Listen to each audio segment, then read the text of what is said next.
Hezbollah is in the Lebanese government. Hezbollah ministers were in his government. Hezbollah is part of Lebanon's politics. Now, he had Hezbollah ministers in his government. What has changed ever since? What is the new element over there? Aside from wanting to create a situation, aside from wanting to create a backlash, and this is an encouragement, basically, for Israel to enter into Lebanon and embark upon a war against Hezbollah, and there's a lot of talk about that, and he is behind the story.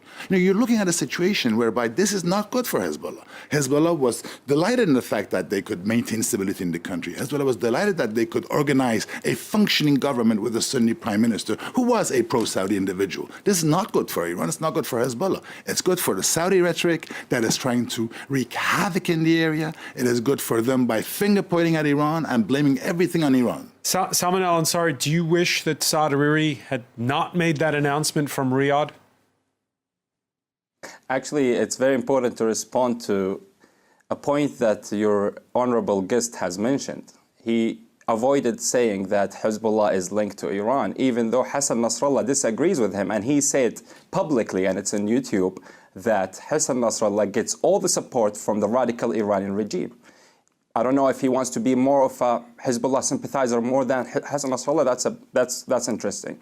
When it comes to Saad al-Hariri, he came to Saudi Arabia because there was a plot to assassinate him. There were some intelligence reports that have been released by the countries in the region that talked about Saad al-Hariri was in the verge to have a plot against him personally by the Hezbollah militant group, which is a very despicable militant group that cannot be trusted, which is an Iranian agent in Lebanon. And there is a French proverb that you all know. Il n'y a pas de vérité moyenne. There are no half-truths.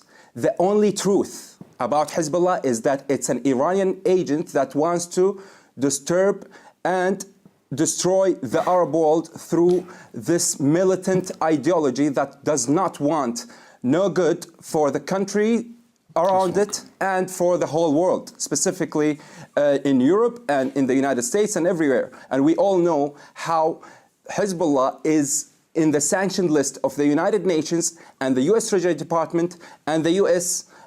government. So my question was, Salman, my question was, are you sorry that he made that statement from Saudi soil as opposed to from his home country?